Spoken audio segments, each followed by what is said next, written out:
You're listening to Turi Ryder's She Said What podcast. I'm Turi, along with Marcy Persky. In this installment, we face the Facebook onslaught of memorials to deceased pets. Also, that guy who won't neuter his dog, and buffets we remember fondly and not so fondly from the pre-COVID era. You have a new dog. Yes, I do. We love him. His name is Butters. And he's 6 months old? He's actually 8 months now. He's puppy enough to still be a puppy and fun, but not puppy enough to be annoying, if that makes sense. I know some relationships like that. Yeah, there you go. And he goes in his crate with his babies. He's got babies all over the house, which means the house is full of stuffing from the shells of empty babies. Yes.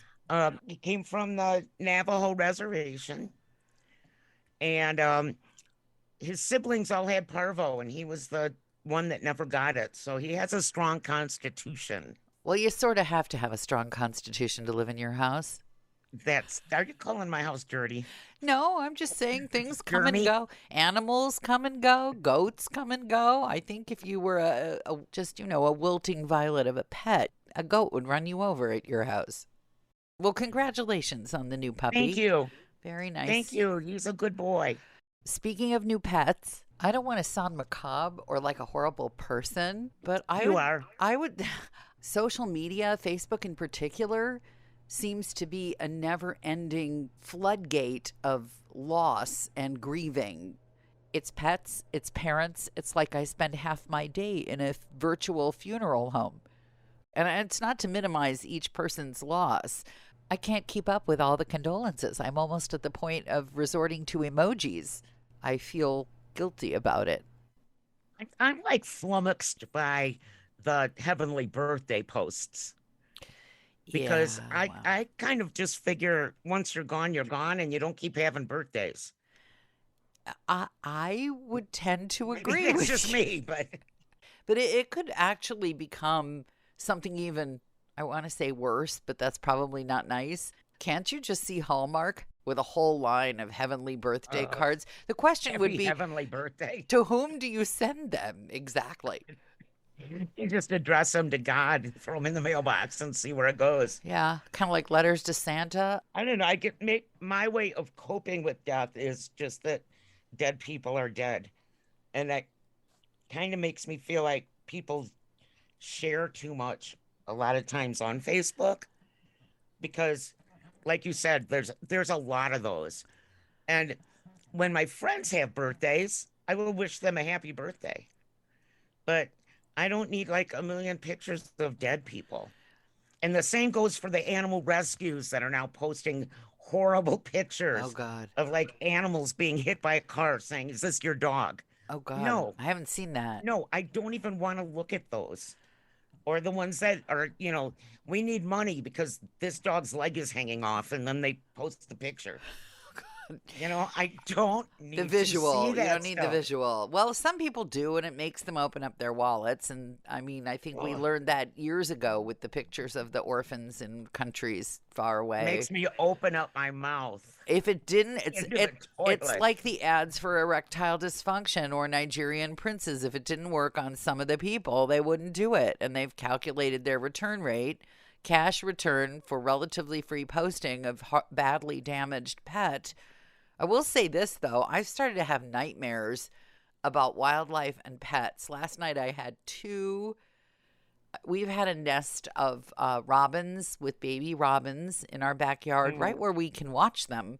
And we got the binoculars out, sat out there, watched. And then just the other day, it all stopped. The nest is there. Nothing's going on. So the spousal unit, being the optimist, oh, they've all grown up and flown away. And Well, they got eaten. me being the pessimist is like, there's a raccoon burping up Robin right now. That's what happened. And so I, of course, had a nightmare about it.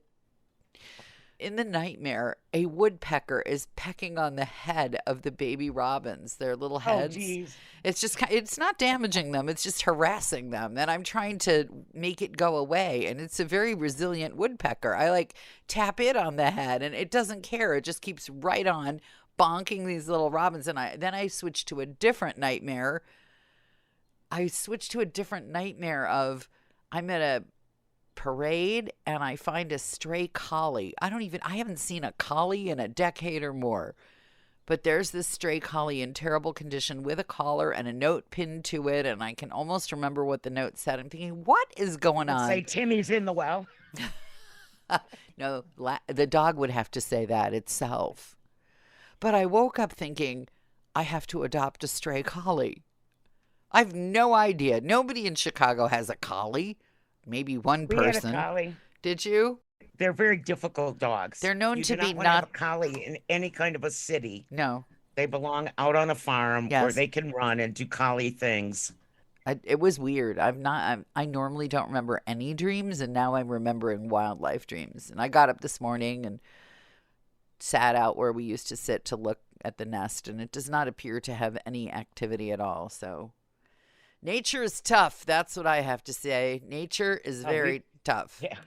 We are just being overrun right now with predator birds. And I think it probably has something to do with forest fires. Yeah. And just, they are everywhere. These giant red-tailed hawks and the bald eagles and the golden eagles. I mean, you look anywhere in the sky and there they are looking for something. Luckily, all my animals are too big or too nasty, so I don't have to worry about them. Well, they're going to find animals because if there's a fire and animals are running, it'll be like one of those. What was that restaurant, that chain of giant buffets?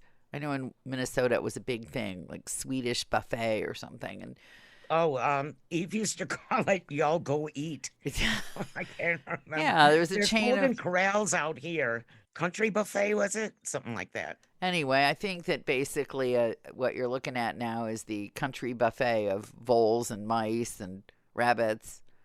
The eagles have paid their one fee, and they're just going to keep at it until they explode. Like the people who go to the buffets. The only buffet that I ever thought, that I've recently thought, I suppose as a kid, the idea of unlimited anything was pretty attractive. But as an adult, the only buffet I ever attended ended up giving me food poisoning. And it was a super high-end buffet at a super fancy Las Vegas hotel. And I just thought, that's the end of that then. Let's just not do that anymore. So I don't think they do them anymore, do they, since COVID? I don't know if they're coming back or not. Good question. I wonder if would the not buffet be very is trusting. permanently dead. Well, but with COVID, it's the air, not the thing, we've figured out. Right, but it would be all over the air with all those people crammed in there over in a line. Oh, yeah, people do tend to elbow each other when the fresh Yes, they pancakes do. come out. There's a lot of elbowing and jockeying for position. It's kind of like a NASCAR race. You go for that pole position next to the lingonberry pancakes, as I recall. Anyone who eats scrambled eggs off a buffet, though, you have to wonder. They're not real eggs. Whatever Usually. they are, I have the feeling that eggs are sort of time sensitive in every way. If you don't eat that egg within a few seconds of it coming off the stove, it's not a substance anymore. It's tire patch. By the way, do you still have chickens? We do. Speaking of eggs. We do. We have 2, and for all the work, we've offered to adopt 2 more. And the spousal unit said, well, if we're going to adopt 2, we should adopt 4. Have I not spoken to you about this? No. All our pets are recycled. So we got in touch with, here's the thing. The guy is a total animal rights fiend. And as you know, I'm not. I eat animals. But I have to sort of pretend. I have to sort of pretend that I'm down with the program if I want to adopt with his help. Because he's not going to help me if he knows that these are pets, but these other ones over here in my freezer I'm about to eat. Just in case you're confused, I don't ever eat the pets. I bury them when they come to the end of their lives. But the ones in the cellophane wrap from the grocery store are another category. I have no problem with that cognitive dissonance, but he totally would. So I have to kind of put on my crunchy granola hat to talk to him. And he has connected me, and this scares me, to a woman who does, quote, very good work at her rural animal rescue. But I shudder to think, he said, she's a little overwhelmed right now. Now, you can take a moment to let that sink in. What someone who's willing to take any kind of animal and give it a home until it dies on a few acres of property in rural Illinois, what would a little overwhelmed look like?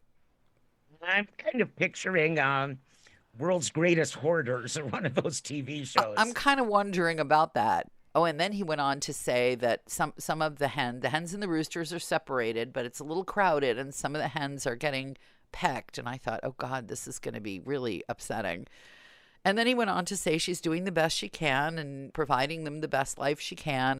That's when the spousal unit, when I relayed this to him, because he wasn't too enthusiastic about it getting 2 more hens, that's when he said, well, if we're going to get 2, we might as well get 4.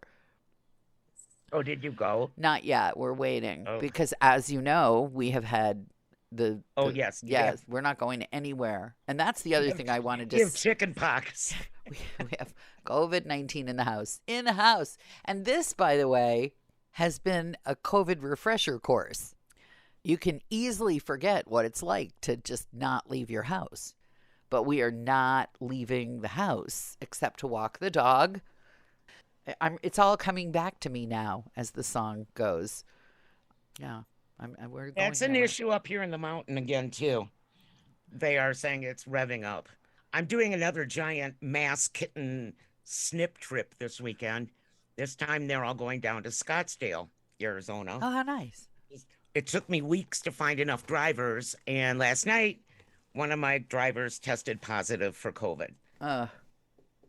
In light of all your kitten snipping trips, then I should be welcoming all these Facebook posts of people with their animals departing this mortal coil, because in the grand scheme of things, the more of them leave, the more room there is for the new ones to come and be loved. That's true. Yeah. So at first I was thinking that it was the snip trip. People are not posting, oh no, my cat just lost his balls. No, they don't post that. Maybe they should. A moment of silence. Yes, a moment of silence for Fluffy's lost balls. No.